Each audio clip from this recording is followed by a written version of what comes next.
मनुष्य का जीवन आज के समय में 70 या 80 वर्ष का है। कोई व्यक्ति 70 या 80 वर्ष तक जी लेता है तो लगने लगता है कि जीवन बहुत लंबा है। चलिए, जितना भी है इसको 70 या 80 वर्ष का भी मान ले तो इसमें भी बचपन के कुछ वर्ष खेल कूद में बीत जाते हैं। 20-30 वर्ष तो यूं ही पढ़ने लिखने में निकल जाती है। व्यक्ति 30 वर्ष की आयु तक जैसे तैसे अपना काम धंधा जमाता है, व्यापार करने लगता है और कुछ कमाने के लायक बनता है।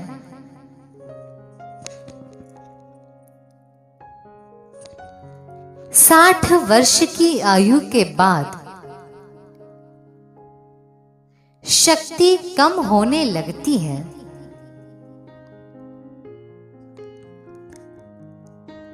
अंत के 60 से 80 वर्ष के बीच में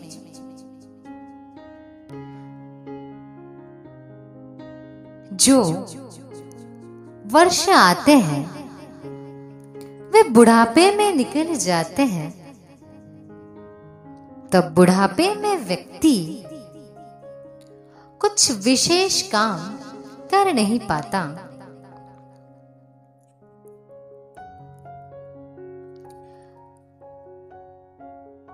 कुछ विशेष काम करने के लिए 31 से 60 वर्ष की आयु के केवल 30 वर्ष ही तो बचे।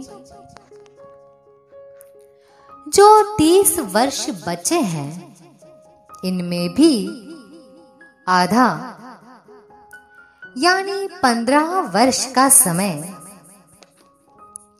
रात्रि में निकल जाता है।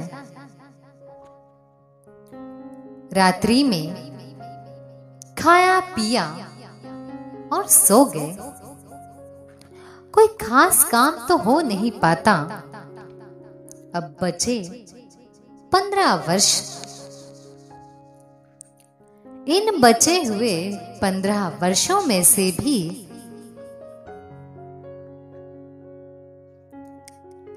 5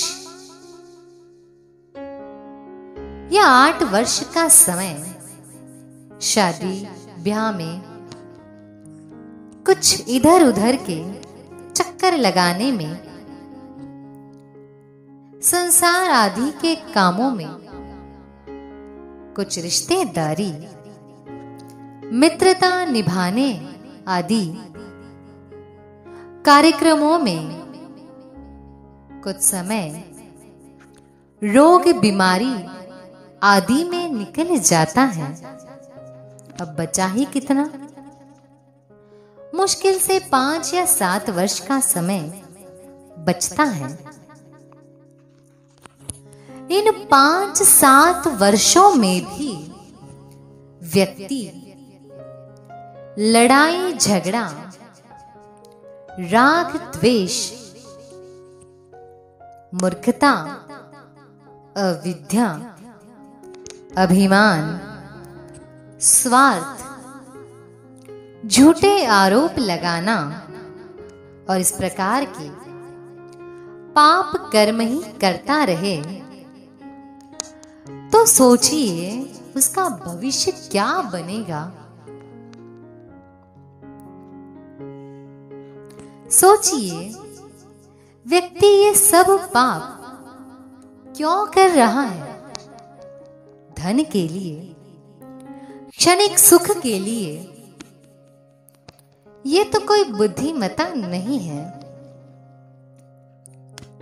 धन और भोगों में सुख थोड़ी देर का मिलेगा और दुख अगले जन्मों में न जाने कितना लंबा भोगना पड़ेगा।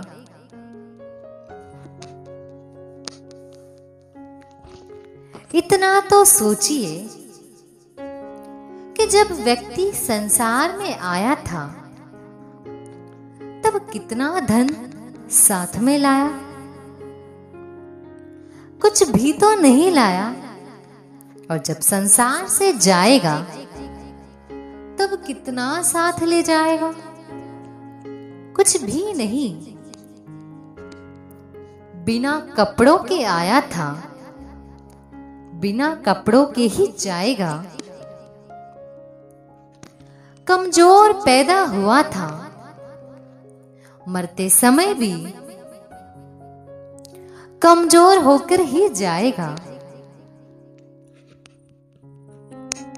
जब पैदा हुआ था तो अपना पहला स्नान भी स्वयं नहीं कर पाया। मरने के बाद भी अंतिम स्नान वो स्वयं नहीं कर पाएगा। दूसरे लोग ही उसे स्नान कराकर भेजेंगे। इतना असमर्थ, इतना कमजोर मनुष्य है। फिर भी अपनी मूर्खता, स्वार्थ, राग, द्वेष, अविद्या तथा अभिमान आदि दोषों के कारण इतने पाप कर्म करे तो ये बुद्धिमता नहीं है। मनुष्यों को बहुत गंभीरता से सोचना चाहिए और पापों से बचना चाहिए। यदि ऐसे ही पाप कर्म करते हुए व्यक्ति का जीवन चलता रहेगा तब अगले जन्मों में क्या परिणाम होगा, किस प्रकार का फल भोगना पड़ेगा, ये तो आप स्वयं को ही सोचना पड़ेगा।